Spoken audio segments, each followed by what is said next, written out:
Glória a Deus. Pastorinho, falando viagem de ônibus, já viajei muito, ainda viajo de ônibus. Eu fui convidada para ministrar em Paraíso do Tocantins. E foram, acho que 16 horas de ônibus que eu fui. Então, não tem problema com isso não, irmãos. Não tem problema com isso não. Viu? Corpo de Cristo. Quando Jesus me encontrou, eu tinha 15 anos, 15 para 16 anos, aquela fase, né, que a gente não sabe quem é, nem de onde veio, nem para onde vai, aquela fase meio complicada. E a primeira vez que eu entrei numa igreja evangélica, eu tinha 15 anos, convidada por uma amiga, eu nem ia falar isso não, mas vou falar, comecei. E eu cheguei lá, vi aqueles jovens vivos, eles faltavam subir nas cadeiras, totalmente avivados, né? E eles cantavam com uma garra, e eles oravam alto, eu falava, meu Deus, o que é isso? Não entendia nada, mas de repente o salão começou a entrar, a ser cheio de uma presença, que eu não sabia o que era. Eu tinha uma sede no meu coração por Jesus incrível. Eu era devota, assim, no meu coração, da Santa Luzia, porque eu achava ela linda. Então, eu queria tanto estar perto dela, lá na igreja católica, tinha um lugar, assim, dos jovens, das crianças que a gente ficava. E eu queria muito ver se os olhos azuis eram de verdade. E eu falava, será que ela deixa eu ver se é verdade ou não? Eu queria muito tocar. E quando eu vim, eu percebi aquela presença, eu fui para casa. E a minha mãe falou, como foi lá? Falei, não dou conta de explicar não, mãe. Tinha uma coisa lá, um ambiente que eu fui me diminuindo. No final, eu me sentia como se fosse um insetinho lá dentro, junto daqueles jovens. Mas eu quero voltar lá. Aí minha mãe falou, tá bom. Depois, mais tarde, converteu pai, converteu mãe, converteram 4 irmãs, tá tudo na obra. E foi incrível isso. Nunca mais larguei Jesus, agarrei ele, gente. Agarrei de todo o meu coração e da minha vida. Então, quando eu descobri que Jesus era um Deus relacionável, Jesus amado, aquilo foi tremendo para mim. E aí eu falei para o Senhor, me deixa te conhecer. Me deixa te conhecer. E aí começou uma jornada que nunca acabou. Estou muito feliz de estar aqui, quero compartilhar com vocês daquilo que eu tenho vivido, tá? Sem dramas, sem enfeites, mas eu quero ser o mais verdadeira que eu conseguir, viu? E contribuir com vocês. Quando o pastor falou assim, a primeira reunião vai ser com casais, Jesus, a primeira reunião vai ser com casais. É isso mesmo, Senhor. Não é fácil falar para casais. Já trabalhei com casais, então eu sei que não é fácil. Às vezes os assuntos ficam meio repetitivos, a gente cansa, enfada, né? Falei, Jesus, então não vou falar de sexo. Não vou falar de submissão e autoridade. Não vou... Aí foi falando para o Senhor, né? E aí vocês vão ver o que deu aqui, o que eu consegui entender que Jesus estava falando. Então, nem me apresentei, né? Eu sou pastora já há alguns anos, vivi fora do Brasil 23. E quando eu tinha 21 anos que a gente estava lá, meu marido teve câncer. Então, ele decidiu fazer o tratamento aqui no Brasil. E eu fiquei lá e cá, trabalhando, sustentando, né? As contas, pagando as contas, e ele aqui sem trabalhar. Então, foi um momento muito pesado. Fiquei 2 anos nessa correria, às vezes trabalhava 12 horas por dia. Trabalho pesado. Mas o Senhor me sustentou. Glória a Deus. E aí, quando eu pensei, agora meu marido volta, já acabou a quimioterapia, já está melhor, nananã. O Senhor falou, não, volta você para o Brasil. Sabe quem sem preparar nada? Sem ter investido 1 centavo, porque a gente já tinha decidido viver lá. Mas meu coração se abriu, irmãos. De uma hora para outra, sim. E no coração não tinha abertura para isso de jeito nenhum. Então eu vim. Quando eu cheguei aqui, com um projeto de mães nas mãos, eu sei que eu vou gastar um pouquinho de tempo com isso, mas eu preciso falar, acho que eu devo isso a vocês. Quando eu cheguei aqui, eu cheguei com esse projeto de mães. Passei por um problema muito sério, muito doloroso. Fomos pastores de uma igreja muito boa nos Estados Unidos. Nós fomos para lá em 99. Tinha uns 3 anos que a gente estava lá, talvez um pouquinho mais. Eu descobri que meu filho estava envolvido com drogas. E a gente, com uma igreja de imigrantes, não é brincadeira. Quem já morou fora e já trabalhou com imigrantes, não é brincadeira. É um povo muito sofrido, que tem muita expectativa e esperança de ser ajudado. E tudo que você faz, na verdade, parece que não é suficiente. Então, naquele período, a gente pegava gente no aeroporto praticamente todo dia da semana. Já teve dia que meu marido foi ao aeroporto 2 vezes, era o quê? 1 hora da minha casa, para buscar gente, porque chegava todo dia gente. Em Atlanta, que foi o reduto dos goianos, pastores, vocês não têm noção. O povo chegava, tinha gente que não tinha endereço para onde ia, inventava um endereço de hotel, não ia para aquele hotel, não tinha para onde ir, não tinha dinheiro. Então a gente fazia o quê? A igreja acolhia.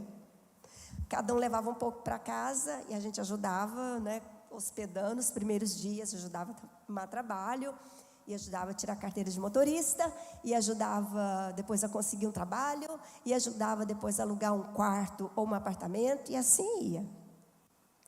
Então, nós éramos uma liderança que nós éramos pastores, mas nós éramos pais, nós éramos família, suporte espiritual e emocional daquele povo.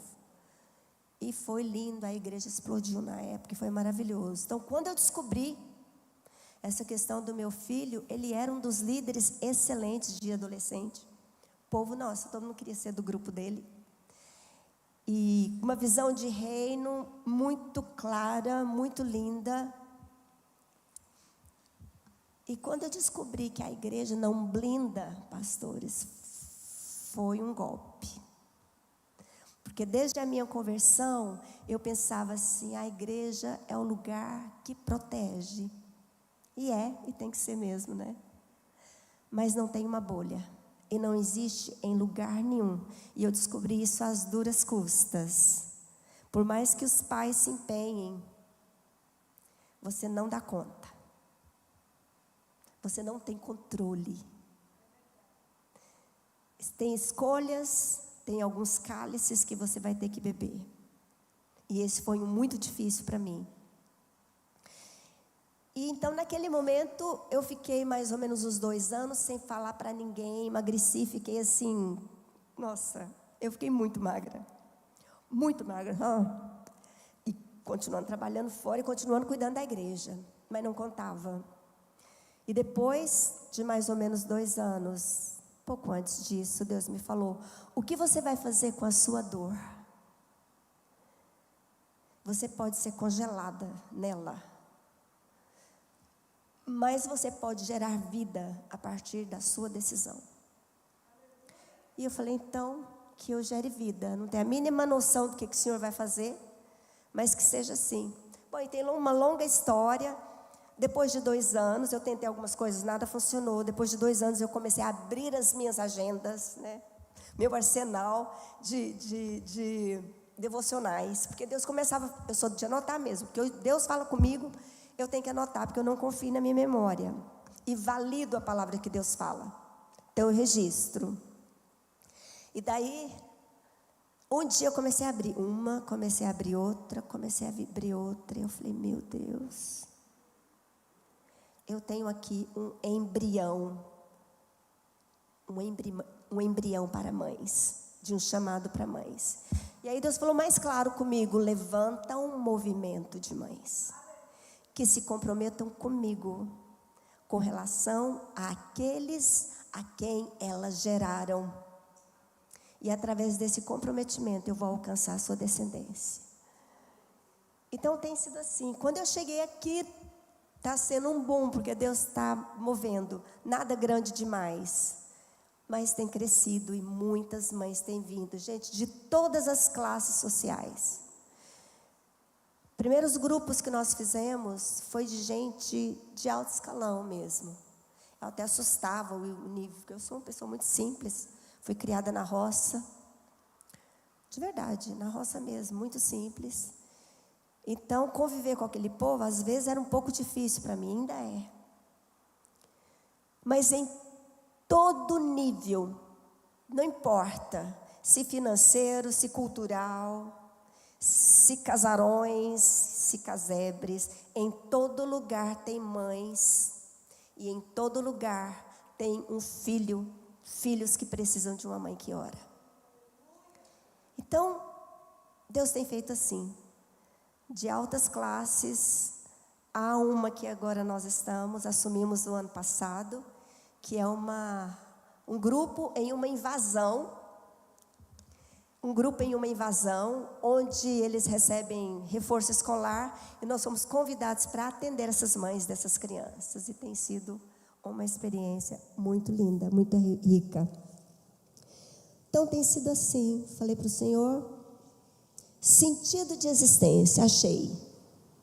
Sabe que você já ganhou a existência, né? Foi você ganhou a existência do Senhor, amém?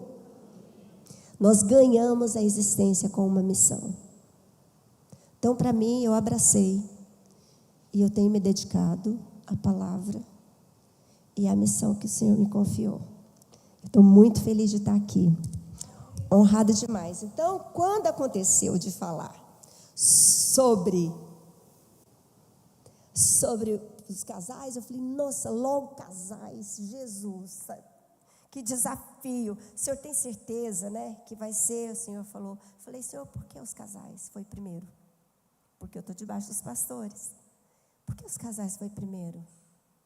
Jesus falou assim, porque eu vejo eles. Porque eu os vejo. E depois me veio assim um flash na minha mente. Porque tudo começou no Éden, com um casal. Jesus falou, o meu primeiro milagre foi num casamento. Então vou começar uma obra encontrando os casais dessa igreja. Deixa eu falar uma coisa para vocês, com muito temor. Muito do que vocês oram e buscam e clamam ainda não rompeu, mas vai romper. Porque Deus vai entrar na sua casa e vai te encontrar lá, nas suas demandas, nas suas meias verdades e nos seus enganos também. Então eu quero pedir licença, porque eu quero ser muito fiel ao Senhor. E talvez em alguns momentos da palavra você não vai querer ouvir. Ou você vai se negar. Ou você vai achar longo demais. Vai falar, cala logo, termina com isso logo. Nós não vamos terminar hoje, viu, pastores? Não vamos terminar hoje, porque o que eu percebo no meu espírito é que o Senhor vai construir conosco uma nova realidade e uma nova mentalidade que não se constrói em uma pregação inspirada, por mais linda que seja, que você vai lembrar e vai falar assim, nossa, que lindo que foi. Eu não acredito nisso. Eu acredito que o Espírito Santo pode começar com uma mensagem, mas ele trabalha com semente, ele trabalha com resposta, e ele trabalha com comprometimento seu. Ele nunca faz nada sem a sua participação. Então o Senhor vai te encontrar. Amém? Eu posso ter meu telefone, por favor, aqui? Eu só quero gravar uma coisa. Eu quase nunca... Pode pegar. Por favor. Eu nunca faço isso, mas fiquei com vontade de fazer.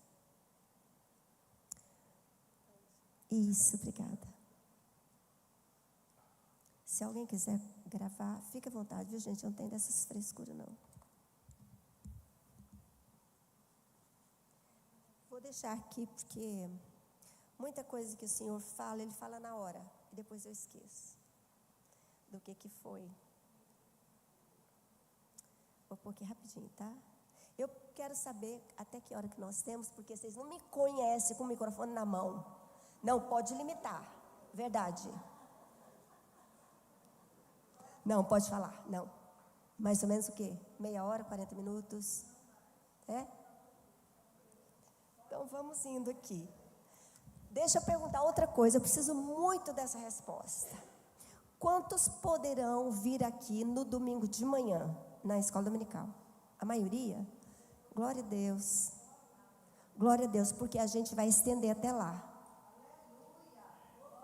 O Senhor me falou, quando você terminar essa palavra, não faça apelo hoje. Porque isso aqui é só o chute para o gol. Que o Senhor vai trabalhar com vocês, comigo também, claro. Ele vai trabalhar conosco a partir de hoje, alguma coisa construtiva. Como falar? Progressiva. Obrigada a palavra. Eu sempre jogo a culpa dos meus esquecimentos na menopausa. Jogava, né? Quando faltava uma palavra, eu falava, menopausa, agora já passei da menopausa, não tem mais o que... É isso mesmo, progressiva. Então, fique atento. Nada extraordinário aqui. Mas tem o poder do Espírito, que vai trabalhar seu coração. Fique atento. Tem uma grávida aqui. Você pode ficar de pé, por favor? Como que é o seu nome? Sabe o que eu me lembrei agora? Como? Daniele. Sabe o que eu me lembrei agora? Quando Maria, grávida, ela entrou na casa de Isabel, que estava grávida de 6 meses. Quando ela entrou, quando abriu a porta que ela entrou, a Isabel deu um brado. E a Isabel falou, eu não mereço que entre debaixo do meu teto a mãe do meu Senhor. Porque quando eu vi você entrando, o menino que está no meu ventre saltou de alegria. Você é a mãe do meu Salvador. E a Maria, ela irrompe num cântico. Irrompe num cântico poderoso. Eu vou falar sobre isso um pouquinho com as mulheres. E quando você me veio aos meus olhos, vem aqui por gentileza, Daniela. Deus é um Deus de gerações, irmãos, pode virar para lá. Deus é um Deus de gerações. E não tem um homem, uma mulher que tenha passado por um de nossos úteros que não tenha uma missão, que não seja o sopro. Nós somos o sopro. Isso aqui foi só o que Deus construiu para colocar no sopro, colocar o sopro dentro, né? O hálito de Deus. Então, eu vou fazer uma coisa que eu não posso deixar. Eu queria orar com todas as mães. Vou quebrar o protocolo. Você pode ficar de pé, você que é mãe? Fica aqui. Quero que você ponha a mão no seu ventre. E você vai enviar uma bênção para o seu filho, para a sua filha, neto e neta, onde eles estiverem. Sabe de uma coisa? O seu DNA neles vai receber. As suas células que estão neles vão receber a sua bênção enviada. Porque na atmosfera chamada oração, intercessão, não há essa coisa de tempo e espaço. Tudo é. Tudo é. É uma fusão céu e terra. É uma fusão, um encontro do eterno com o temporário, do divino com o humano. Eu quero te abençoar, para que você abençoe sua descendência. Vou impor as minhas mãos aqui só na Dani. Dani, posso falar Dani, né? E vou abençoá-la. E você receba aí a sua bênção no Senhor. Espírito Santo, muito obrigado, Senhor, por essa noite. Há tanto do Senhor aqui. Há uma presença tão manifesta nesse lugar, que nós não podemos estar aqui sós. Nossos filhos têm que estar aqui conosco. Então nós queremos trazer em nós, nessa intercessão, os nossos filhos, as nossas filhas, nossas netas, nossos netos, a nossa descendência. Todos eles agora estão aqui. E nós queremos dizer a este mundo tenebroso que não geramos filhos para a calamidade. Nós não geramos filhos para as drogas. Nós não geramos filhos para o alcoolismo. Nós não geramos filhos para a confusão de gênero. Nós não geramos filhos para o adultério. Nós não geramos filhos para a prostituição. Nós não geramos filhos para a falta, para a pobreza, para a escassez. Nós não geramos filhos para a depressão. Nós não geramos filhos para o suicídio. Nós não geramos filhos senão para a tua glória. Trazemos para o Senhor. Todos eles são teus. São teus meninos. São tuas meninas. Eles são a tua voz e a manifestação do Senhor na face deles. Obrigada, Jesus. Amém. Amém. Glória a Deus. Glória a Deus. Façam sempre isso, enviem palavras. Glória a Deus. Deixa eu ver onde que eu anotei aqui. Gente, já falei da minha honra. Ah, tá. Meu marido chama Emival, pastor Emival. E nós trabalhamos com o MMI. Quem já ouviu falar naquele movimento MMI? Já? Também? Nossa, quando eu achei o MMI, falei, pronto, a fórmula mágica. Porque cada grupo que formava era maravilhoso. E é maravilhoso. Mas teve um grupo nosso que 2 divorciaram durante o processo. Então eu falei, não existe nenhuma fórmula perfeita. O nosso comprometimento e a nossa resposta é que traz a diferença, é que faz a diferença. Não é? Então, espero que vocês respondam naquilo que o Senhor vai mostrar, vai falar no seu íntimo claramente. Presta atenção. Ao que foi dito aqui, sabe por quê? Muitos de vocês vão talvez se perder no meio do processo dessa palavra, vão desinteressar, mas às vezes uma frase vai saltar e vai chegar dentro de vocês como lucidez em certos aspectos e verdades, como nunca aconteceu. Então não adianta fugir disso. Presta atenção, tá? Pra você captar aquilo que o Senhor vai falar. Porque o que Ele falar, está falado. Aleluia, glória a Deus. Aleluia. Durante essa noite, eu já falei isso com vocês, eu tenho muito zelo daquilo que eu ouvi e que o Espírito Santo vai falar com você. Glória a Jesus. Os desafios de casais são basicamente os mesmos. Vocês já viram? Quando os grupos vêm, são os mesmos problemas, né, pastora? Mesma coisa. Mesma coisa. Então, não há como esperar, viu, irmãos, de muita coisa de uma pregação só de uma noite. Já falei disso também, que vai ser uma frase ou duas que Deus vai falar com você. Então, eu decidi em nome do Senhor, diante dele. Falei, não vou falar o que o Senhor quer, mas então pode ser o quê?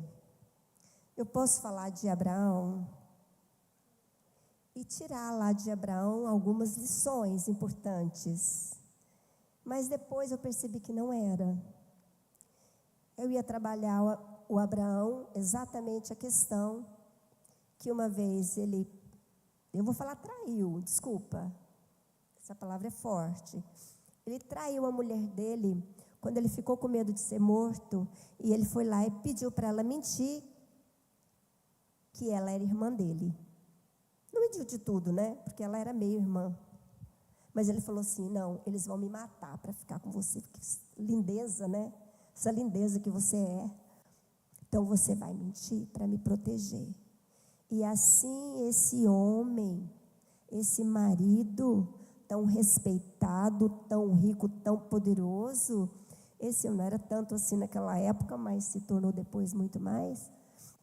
Mas ele entregou a mulher para se proteger. E essa mulher foi tomada dele. Quando um dia esse cara sabe, ele mandou todo mundo embora, eu não vou contar, mas era sobre isso que eu ia falar com vocês. E talvez, nessa pequeno trechinho aqui que eu estou falando, o Senhor já está falando. Que muitas vezes, muitos maridos jogam as mulheres na primeira linha da guerra. E vão embora.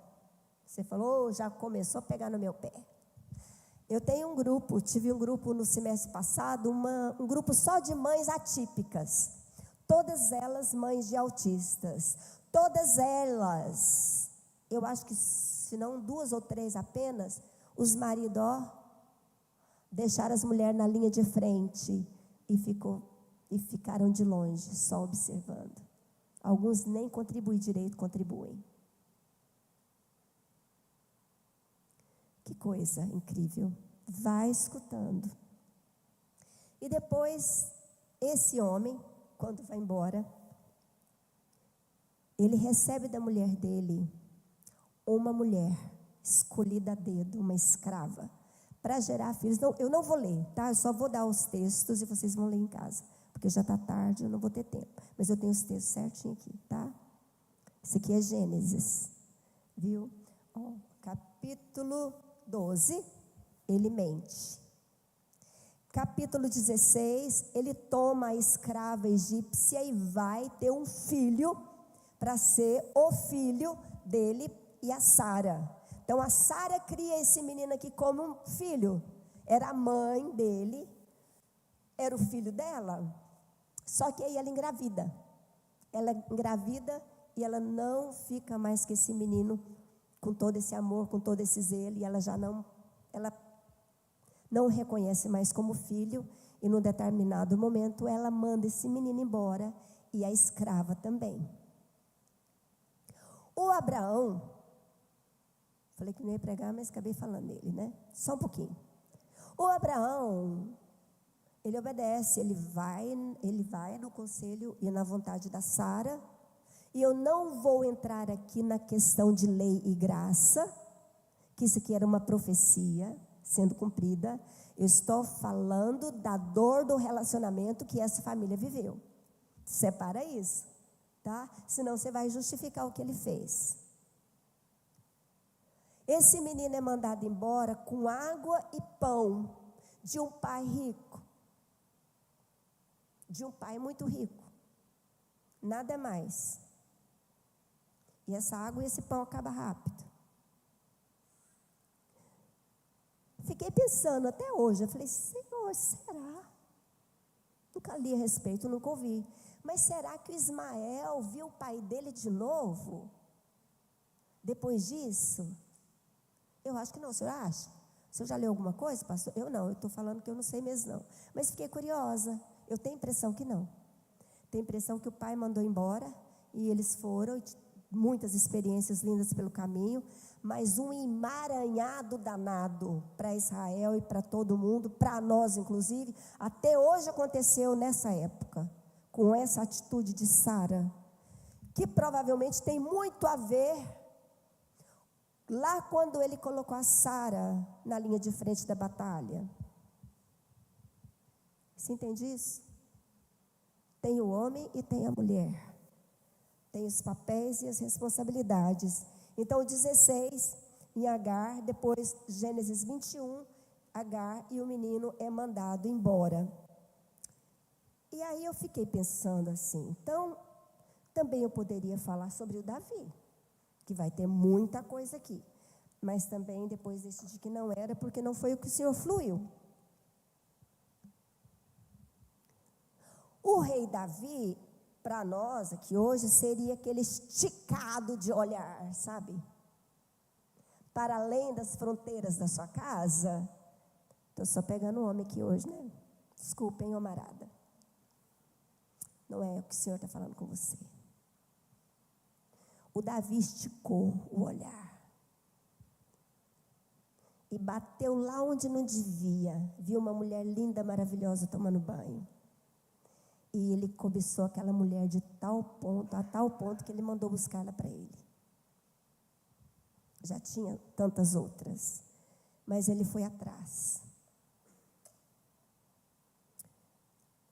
Esse Davi aqui, ele sofreu horrores por causa disso, irmãos.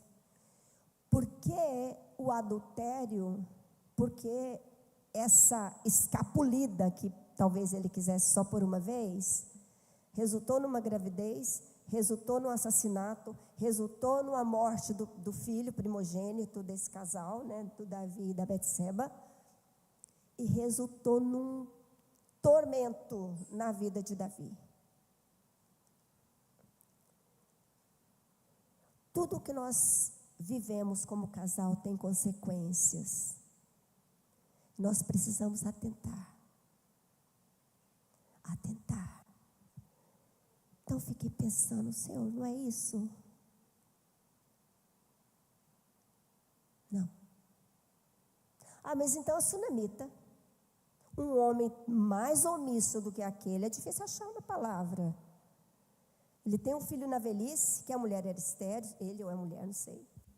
Ele teve um filho da velhice, esse menino vai um dia, cresce, esse menino vai na lavoura um dia para encontrar o pai, feliz da vida, o pai estava na colheita, e de repente esse menino começa a ter uma dor de cabeça mortal, e ele grita, dor de cabeça, ai minha cabeça, ai minha cabeça. Esse pai, ele não deu importância ao menino. Pasmem, ele chama um empregado, entrega o filho doente, mortalmente, para esse empregado e fala assim, leva para a mãe. Leva para a mãe. Ele deixou, quem amava, quem clamava pela presença de Deus sobre a sua casa, era a mulher dele. Então ele deixou toda a responsabilidade espiritual para a mulher. Ela que buscava, ela que construiu, ela que ofertou, né, para o Eliseu, ela que convidou o Eliseu, ela fez todo o movimento, porque ela queria a presença de Deus na casa dela. Construiu um lugar para o Espírito Santo. E esse homem omisso, ele concordava com ela, mas não agia em nada. E dessa vez foi terrível, porque essa mulher, ela foi de uma, meu Deus, de uma sabedoria tão linda, eu quero deixar uma chave aqui com vocês, tão linda, isso aqui está lá em 2 Reis 4, tá? Vocês vão ler toda a história dela depois, que é fantástica. E esse menino, ela vem, traz o menino, ela põe o menino no colo, a cabeça dele no colo, que ele já era um rapazinho, né? Já era um menininho grande, e morre. Ele gritou de dor, ficou com dor até meio-dia e morreu no colo da mãe. A mãe não contou para o marido. Por que será? Porque ela não podia, na minha opinião, ela não podia ter ninguém que não cresce como ela, que Deus podia ressuscitar ele. Ela não podia ter nada contrário, nenhuma palavra contrária, para que ela não fraquejasse na sua fé. Então ela pega esse menino e ela sobe as escadas e ela vai lá naquele lugar, naquele ambiente da presença, ofertada.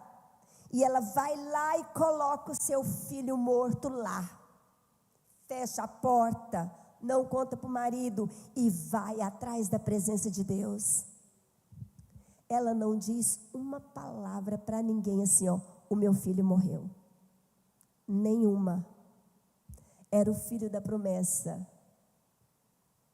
Era um filho que Deus prometeu. E por que Deus tiraria um filho da promessa com essa missão? Então ela vai atrás da presença de Deus, encontra Deus na vida do profeta. Esse profeta vem e esse profeta ressuscita esse menino. Incrível. Não foi só assim, não. Orei, pôs as mãos. Não. Ele se empenhou. Ele chegou, subiu as escadas, deitou sobre o menino, mão a mão, pé com pé, boca com boca. E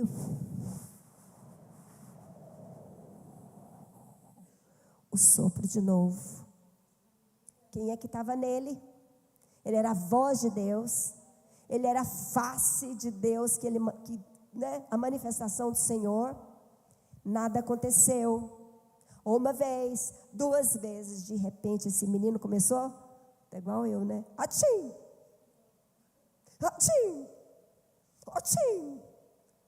7 vezes esse menino espirrou. Viveu de novo. Foi entregue para aquela mãe.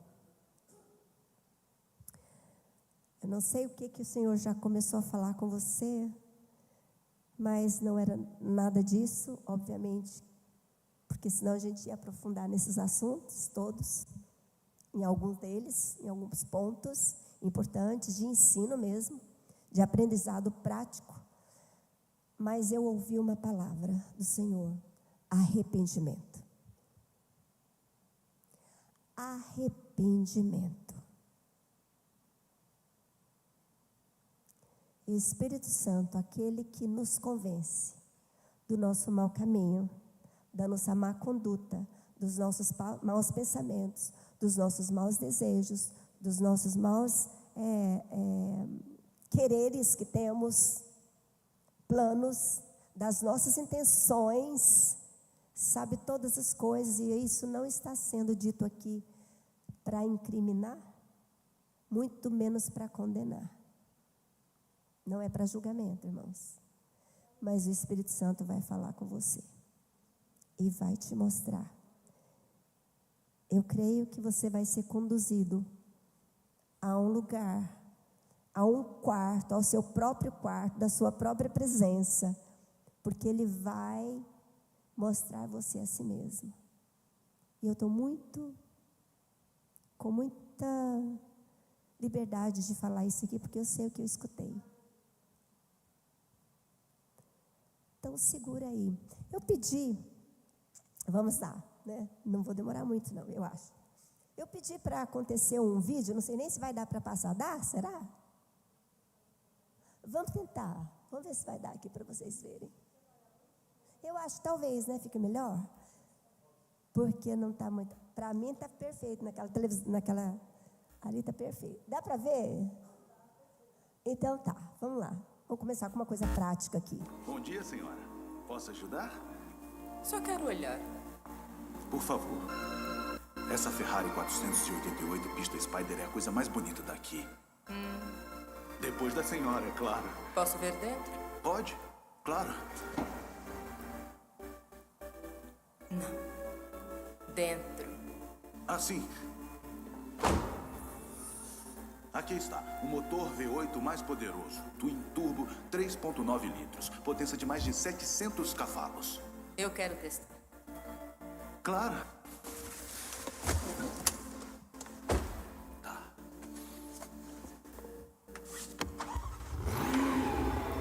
Pronto.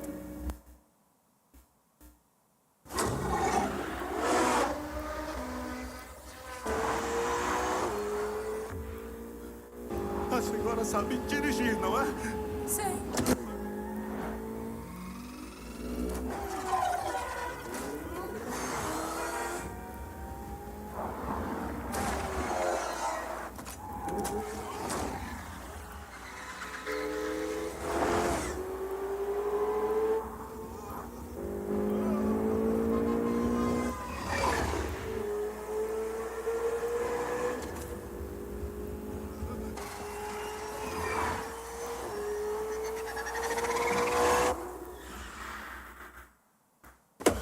O que você está fazendo? Esse carro acabou de chegar, a gente nem calibrou ainda.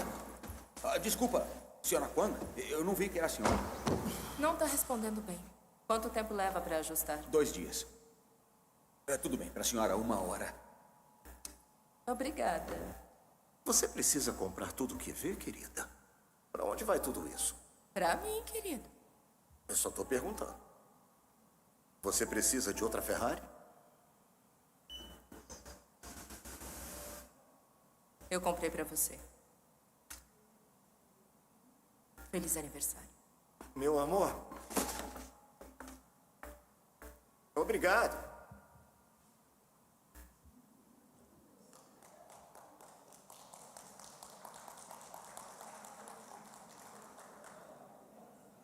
Esse vídeo é muito interessante. Depois, se vocês quiserem procurar no YouTube, é incrível.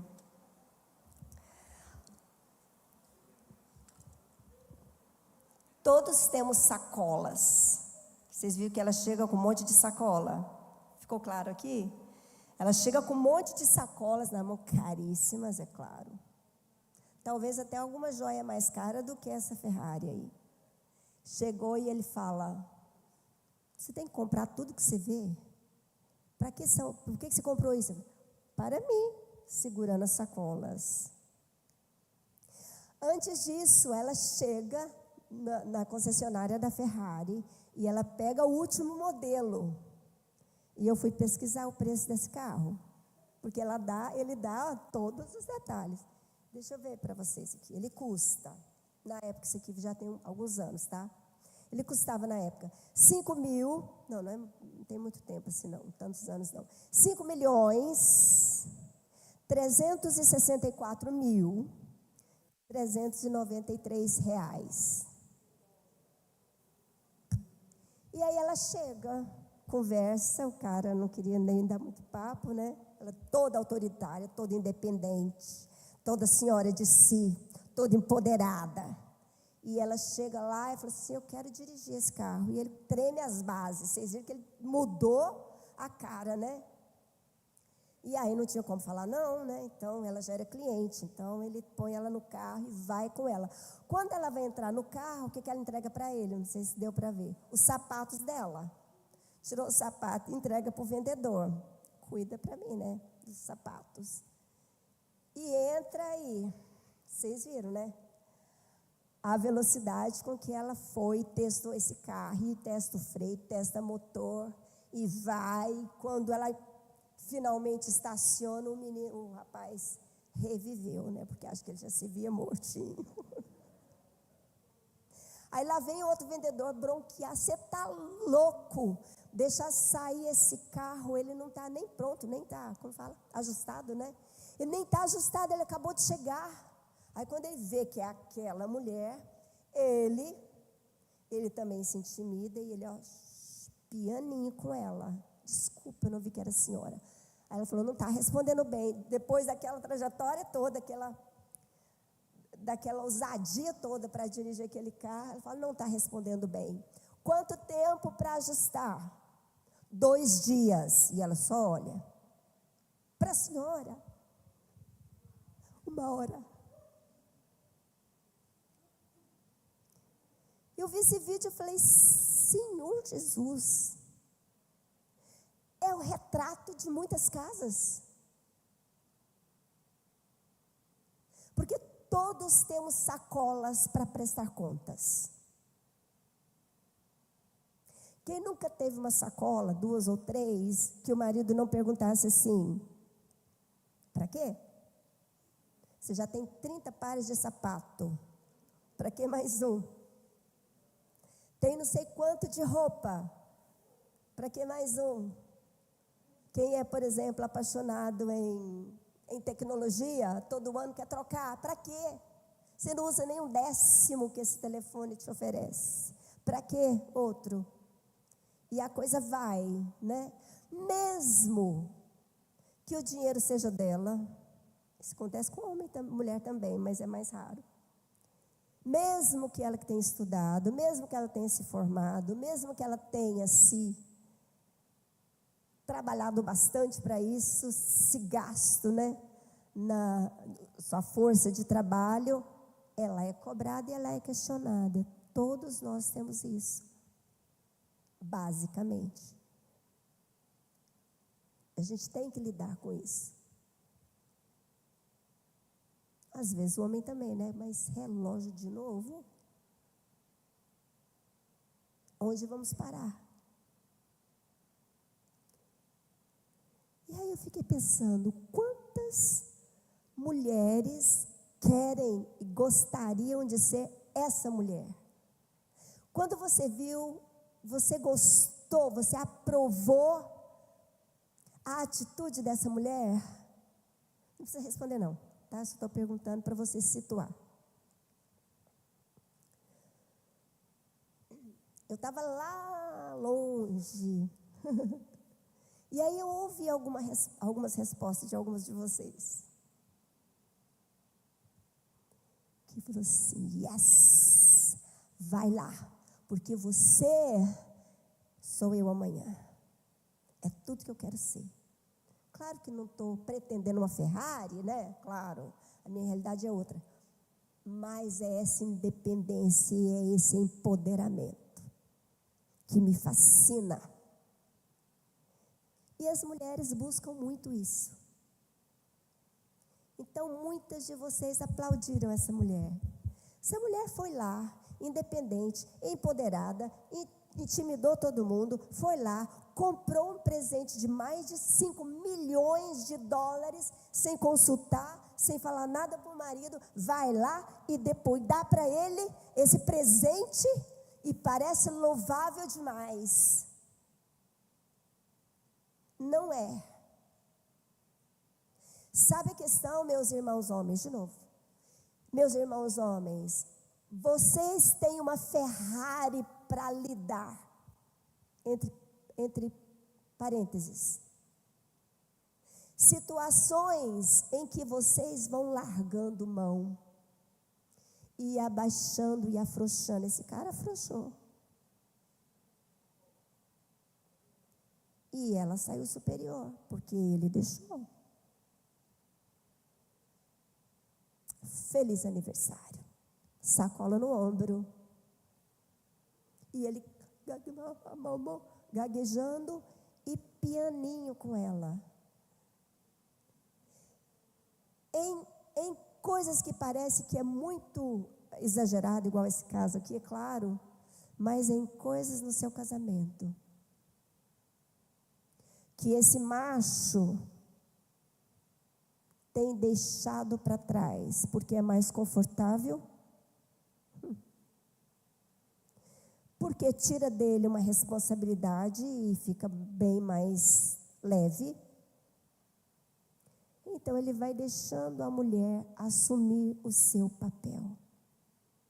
E aí fica a mulher que acha que dá conta, que acha que é chamada para isso, toda enrolada entre dois papéis e não dá conta de nenhum direito. Desculpa a palavra. E o marido frouxo em casa. Muitas vezes nós tiramos isso do nosso marido com as Ferraris que oferecemos, porque queremos mudar esse homem à nossa semelhança.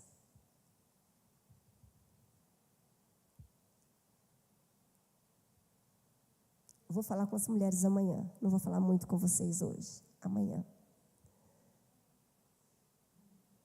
Mas o macho que se deixa ser substituído na sua casa, como provedor e como líder, ele não tem noção do que é que ele está trazendo para a sua família e para a sua descendência.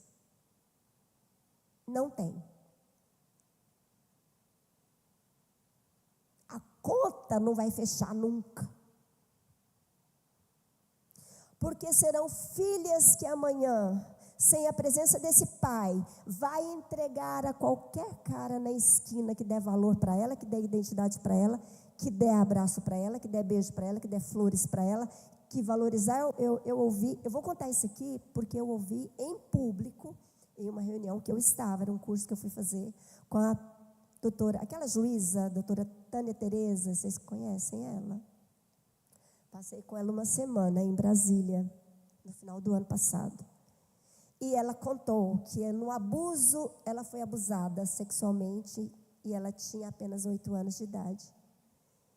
E ela falou assim, aí contou a história dela, sem a presença do pai. E quando esse cara chegava para ela falou assim, ela tem o cabelo bem enroladinho, né? Descendente de afro, né? E aí ela falou assim, que quando ele passava a mão no cabelo dela, que era desse tamanho, e falava assim, seu cabelo é lindo, e acariciava, ela queria que esse homem abraçasse ela. Porque o pai nunca fez isso. Só crítica.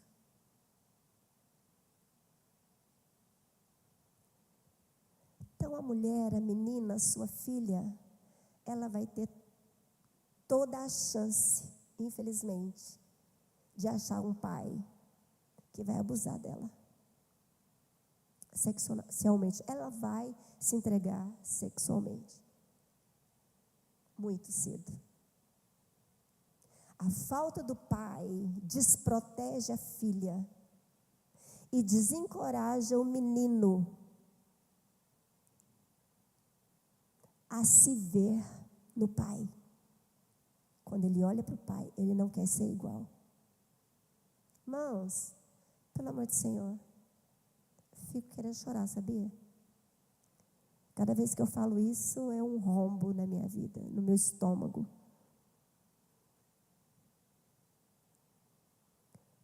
Porque essa unidade chamada casal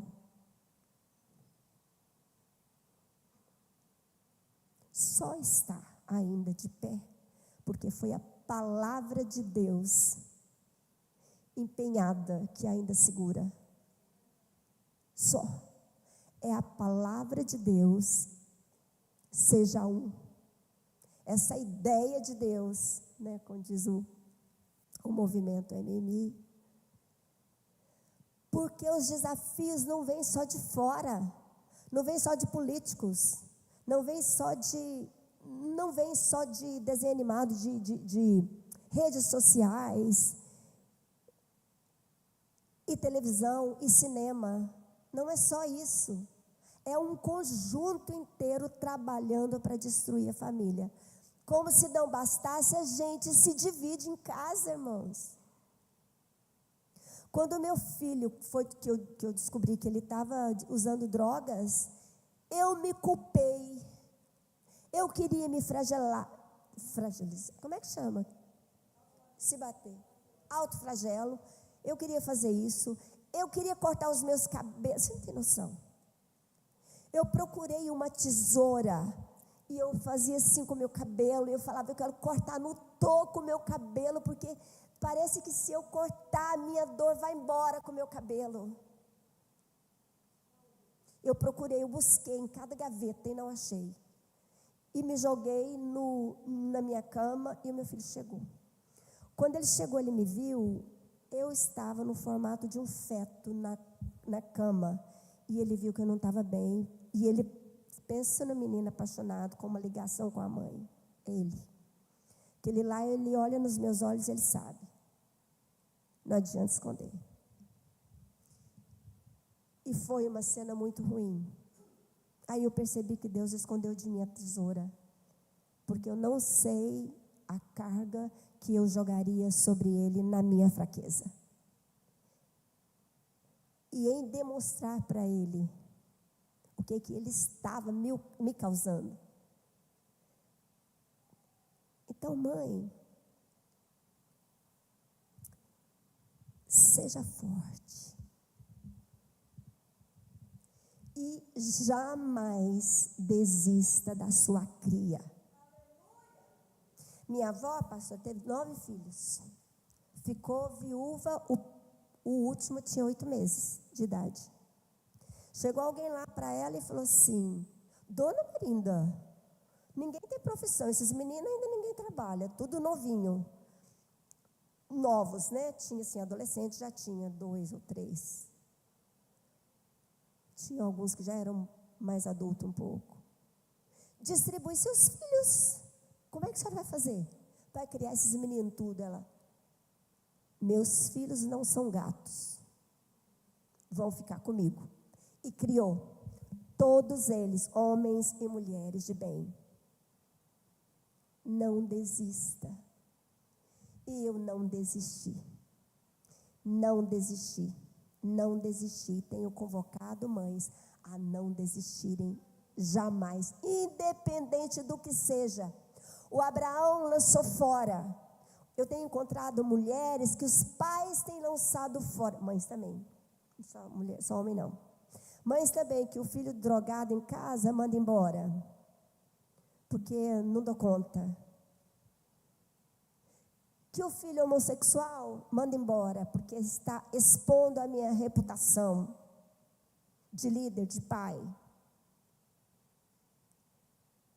A menina ficou grávida, ainda existe isso, manda embora. Vocês estão percebendo que se Deus não curar os nossos casamentos, essa terra não tem esperança. Se nós falharmos como casal, o mundo jaz no maligno, em todos os níveis.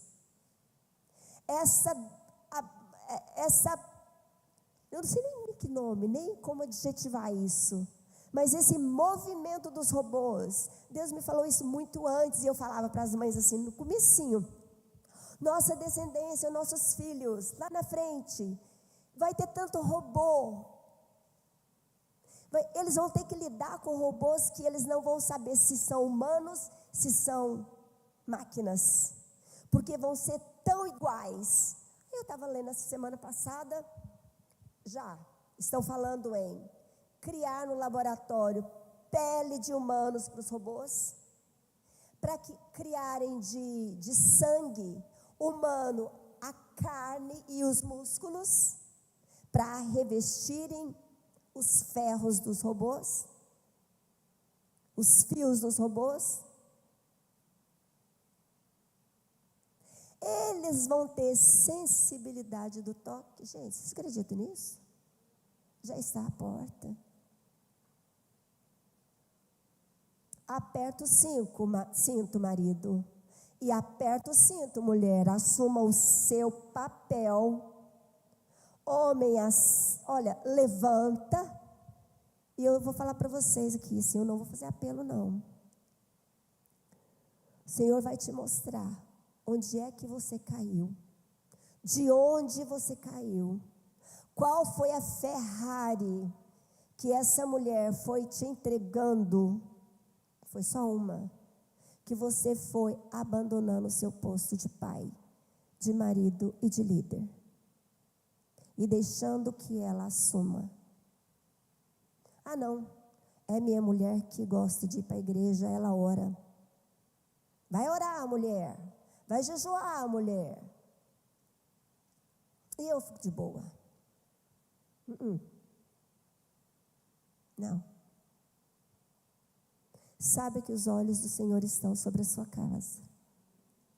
E tudo isso é para que o Senhor faça uma transformação na sua família, que muitos de vocês não são nem aptos para acreditar.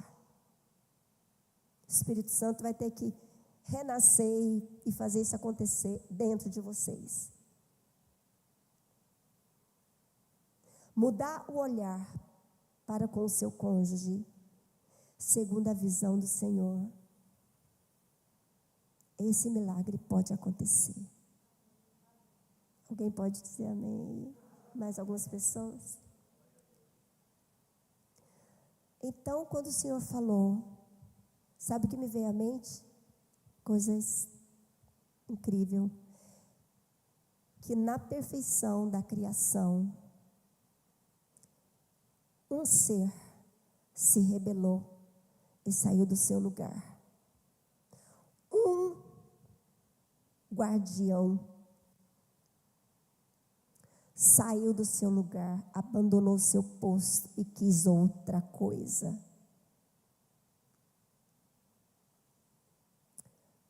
a rebelião de Lúcifer, o anjo de luz. Aqui, Deus perdeu esse anjo. Porque ele nunca mais voltou a ser o anjo de luz. Daí Deus cria o homem e a mulher. Não era suposto haver uma rebelião aqui, uma traição aqui, mas aconteceu. E Deus perdeu Adão. Nunca mais aquele Adão foi o mesmo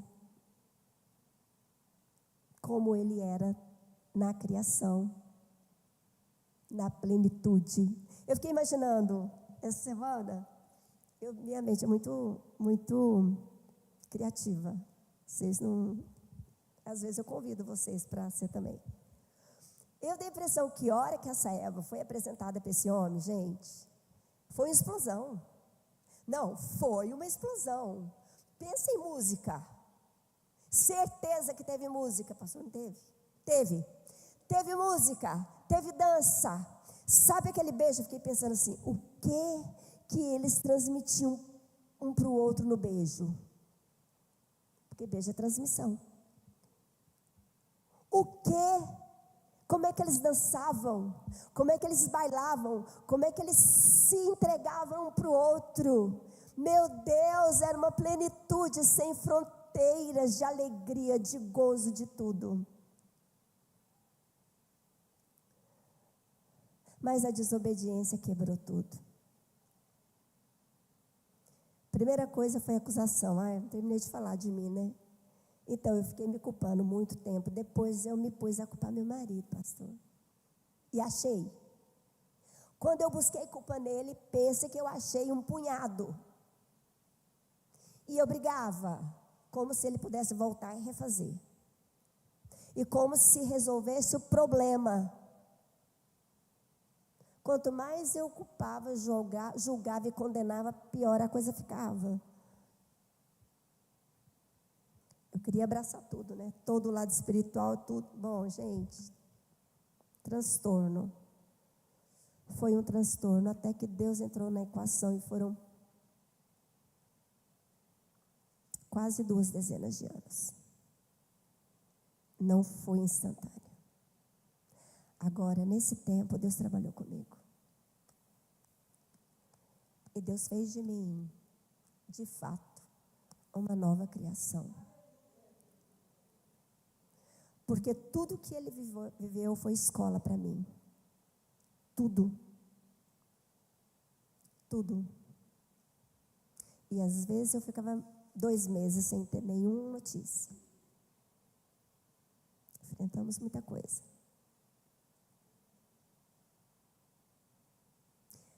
Mas é assim. Deus gera vida onde não tem. Teve um dia que ele falou para mim assim, mãe, não desconsidera e não despreza o lixo. Foi uma das coisas mais doídas que eu já ouvi. Ele se colocou para mim como o lixo da casa. E eu nunca menosprezei por isso, mas ele se sentia. Não menospreza o lixo, tem tesouro lá. Então não menospreza o momento árduo que vocês, alguns já estão bebendo um cálice.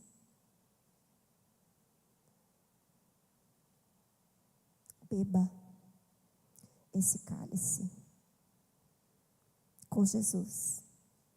Porque está escrito assim, ó, eis que estou à porta e se alguém, pode falar, ouvir e abrir a porta, eu entrarei na sua casa e cearei com ele. Exato, e ele comigo quando eu li, já tinha lido quantos anos, quantas vezes, não sei. Mas teve um dia que eu li, o Senhor estava falando comigo nesse texto, e foi pá! O Senhor falou assim, sentar na sua mesa para comer com você, e você cear comigo, não significa que o cálice vai ser tirado da sua mão. Puxa vida, que coisa dura de escutar. Significa que você não vai beber o cálice sozinha. Eu vou te fortalecer, eu vou te dar sabedoria, eu vou falar com você, eu vou te carregar, eu vou te conduzir e vou agir. Presta atenção nisso. Eu sei o que é beber um cálice indesejado, diz o Senhor.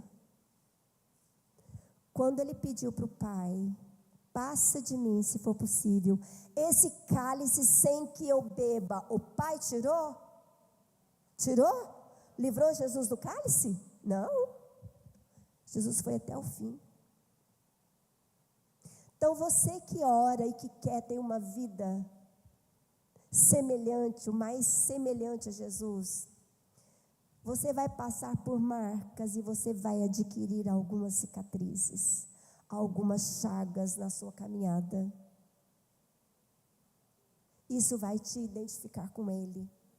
A primeira vez que eu tive coragem de contar, já ministrava nos eventos, e aqui no Brasil, a Alda, quem conhece a Alda Célia, deixa eu aliviar um pouco vocês aqui. Deixa eu aliviar vocês um pouquinho de tensão. A Alda Célia é aquela cantora evangélica, eu sou a irmã mais velha dela. Então, ela estava fazendo um evento aqui, me convidou, nós viemos dos Estados Unidos, até tivemos em João Pessoa na época.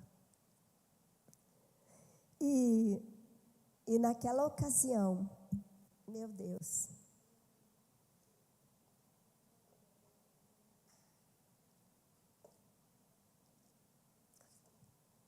naquela ocasião foi algo extraordinário o que Deus fez. Mas em uma dessas ministrações que ela me chamou à frente, o Senhor falou para mim: mostra as suas chagas. Meu Deus, eu não tenho coragem. Eu vou expor meu filho. Eu não tenho coragem. Depois, deixa eu falar a verdade aqui. Depois de um tempo que aconteceu, que eu fiz, eu fui entender e tive, graças a Deus, a lucidez de entender e pedir perdão ao Senhor, que não era só a questão de expor meu filho, pastores, era a minha reputação. A pastora, a mãe dele. Onde é que estava essa mãe? E aqui, agora a minha palavra, com que autoridade? Um dia eu falei para o Senhor, com que autoridade eu vou falar? Já tem anos que eu estou pregando, fazendo, falando, eu vejo o Senhor fazer, e o meu filho está lá, na mesma. Então, eu não tenho autoridade para falar. Aí o Senhor me disse assim, presta atenção nisso. Jesus falou, quando eu estava pendurado na cruz, eles falaram para mim, desce daí, porque você não tem nenhuma credibilidade de falar que é filho de Deus pendurado numa cruz. Cadê seu pai? Se você é filho de Deus, seu pai vem te tirar daí. Não era a primeira vez que ele era afligido, né? Com essa questão da paternidade de Deus. Aí o Senhor falou para mim, você vai se importar? Sou eu quem faço o que quero e quando eu quero. Tudo bem. Chegou um ponto, irmão, se Deus não fizesse, não fazia diferença para mim mais. Eu estava com meu Deus, eu estava fazendo minha missão, eu estava fazendo o que Deus tinha me mandado fazer, e ele era filho de Deus porque eu gerei ele para Deus. Pronto, esse é o ponto. Eu cheguei a um ponto de falar uma coisa muito importante, que custei muito para ter coragem de expor. Que eu disse para o Senhor assim, num momento muito de angústia, eu estava no chão largada. Vou falar uma coisa para o Senhor e já vou pedir perdão antes. Eu não dava conta de orar naquele dia, não dava. Mas eu estou trazendo meu filho aqui, o Edu, para o Senhor. E do mesmo jeito que a Maria gerou Jesus para o Senhor, eu gerei ele. E a Miriam. E fiz assim, já querendo esconder o rosto. O quarto encheu de uma presença de Deus tão incrível. Deus falou, é isso mesmo. Eu sei. É assim mesmo. As gerações vão chegando e elas são a extensão do meu filho. Porque a voz do meu filho, seus filhos vão dar para a mensagem dele. A revelação que as pessoas vão ter do meu filho vai ser na face de vocês e das suas gerações. É onde, por quem o Espírito Santo vai falar e agir. Né? Que coisa incrível. Glória a Deus. Eu peço desculpas porque está demorando, mas eu estou de fato terminando. É muito conteúdo, é muita coisa, mas o Senhor vai clarificar. O que eu quero trazer com tudo isso para você é: atenta ao que Deus quer restaurar no seu casamento, marido e mulher. Não é sonho, não. Não é. Então, naquele evento, quando eu falei das minhas chagas, as pessoas começaram a se identificar a mim, as dores, e começaram a chegar. Muito desespero. Mães surtadas, mães que não tinham onde ir, não tinham onde abrir seu coração. E é assim que tem sido a minha trajetória. E hoje eu espero muito que o Senhor tenha começado com você uma nova realidade de vida. Depois que nós somos transportados de reino, do reino das trevas para o reino do Filho do amor, nós temos à nossa frente uma nova realidade para viver, chamada de reino de Deus. Que é pouco a pouco vai sendo conquistado, à medida que a gente vai ganhando uma nova consciência. Isso não é salvação, é rápido, é instantâneo. Mas aprender a viver dentro dos princípios não é da noite para o dia. Por isso que eu creio, você vai ficar atento, irmãos. Já vou pôr vocês de pé. Anota, por favor, se você for um pouco mais do tipo eu, né, que não pode confiar na sua memória, anota secretamente, só para você, o que Deus está falando com você, de onde você caiu. Ó homem, ó macho da relação, ó líder da relação, cabeça da relação. E para você, mulher, a mesma coisa. Amanhã eu vou falar sobre empoderamento com vocês. E outras coisas. Mas o Senhor vai falar com você também. Seja livre, seja fiel ao que o Senhor falar. Tenta, escreve. Escreve, não vou fazer nenhum apelo hoje, porque isso não termina aqui, amém? Vamos ficar de pé? E vamos orar. Vamos orar. Gente, eu nem não li sequer um versículo e eu vou ler, porque eu não posso sair aqui dos bereanos, que todas as coisas não são? Sempre conferidas com o que a palavra fala. Cada palavra que vocês acham que não vão ser conferidas, você e devo ser. Eu tenho um cunhado que ele está debaixo de uma assembleia de Deus, dos bereanos, lá em São Paulo. Eu falei, eu vou também pregar numa igreja bereana. Ele falou, gente nobre, Eda, que confere tudo com a palavra. Glória a Deus, glória a Deus. Provérbios 4 diz assim: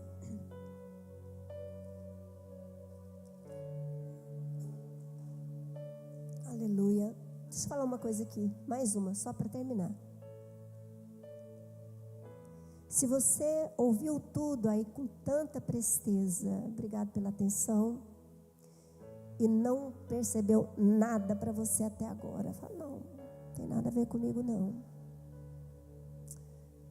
Quero que você durante amanhã, que depois de amanhã a gente já se encontra de novo, você vai orar, por favor, faça isso. E no Salmo 139, se não me engano, o último versículo diz assim: sonda-me, ó Deus, e conhece o meu coração. Prova-me e conhece o meu caminho, conhece os meus pensamentos. Vê se há em minha conduta ou em mim algo. Tem uma versão que fala que te ofende, ou algum caminho mau, e guia-me pelo caminho eterno, porque às vezes nós somos incapazes e impedidos de enxergar nós mesmos, e talvez venha lá no fundinho alguma coisa que você precisa arrepender. O arrependimento, ele é aprendido, ele não é uma comoção, presta atenção, ele não é uma comoção, ele não é um desconforto. O arrependimento ele é aprendido e ele é praticado.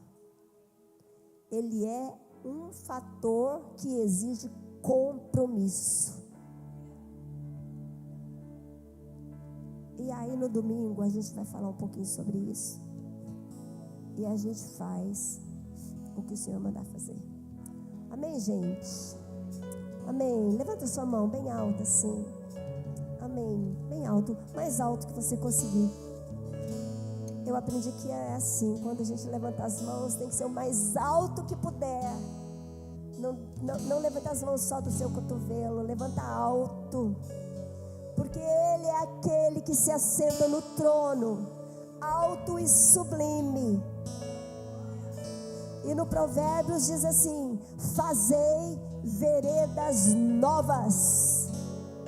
Caminho novo para andar nele. Quer novidade? Quer uma nova condição no seu casamento, na sua família? Faça um caminho novo, veredas novas, e anda nesse caminho. Não desvie nem para a direita nem para a esquerda. Estabeleça um caminho reto para os seus pés. Versículo 26. Glória a Jesus. Senhor, nós estamos aqui sob a tua vista, e é tão tremendo, Senhor. Eu quero me curvar na tua presença e pedir que o Senhor toque a minha cabeça e toque a cabeça dos meus irmãos aqui, homens e mulheres, com a tua mão paterna, debaixo da paternidade que Jesus veio revelar e conquistar para nós, uma filiação nele, para que o Deus e o Pai dele, de Jesus, também seja o Deus e o Pai nosso. Conduza-nos segundo a tua bondade e a tua compaixão. Obrigada. Te adoro, Senhor. Te adoro, Senhor. Te adoramos, Senhor. Te adoramos, Jesus. Te adoramos, Jesus. Te adoramos, Jesus. Te adoramos, Senhor. Você pode falar essas palavras?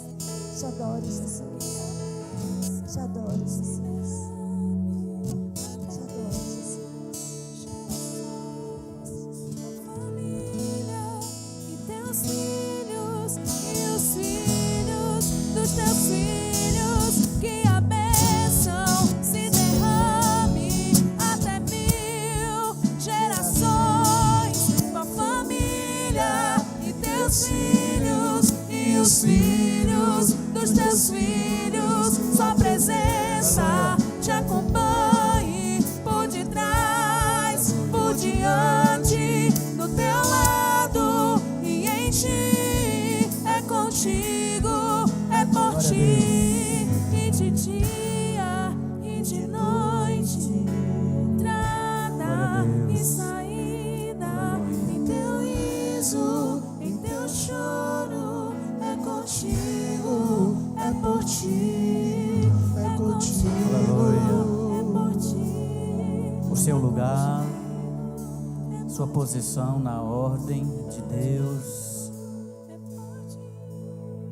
sua descendência, o filho que caiu e que você excluiu. Você ouviu a palavra de Deus. Que a graça de Deus continue trabalhando no seu coração. Estamos só começando. Que a graça de Deus atue no seu coração para a compreensão do plano dele, para o homem, para a mulher, para o marido, para a esposa, para os filhos, no propósito dele. Amém, meus amados irmãos? O Senhor nos abençoe e nos guarde, nos conceda a sua graça para seguir em frente. Vamos ao salão para uma refeição de comunhão na presença do Senhor e em meditação, em reflexão, deixando a palavra germinar, deixando a palavra florescer no nosso coração. Deus nos abençoe. Nos abençoe. Aleluia.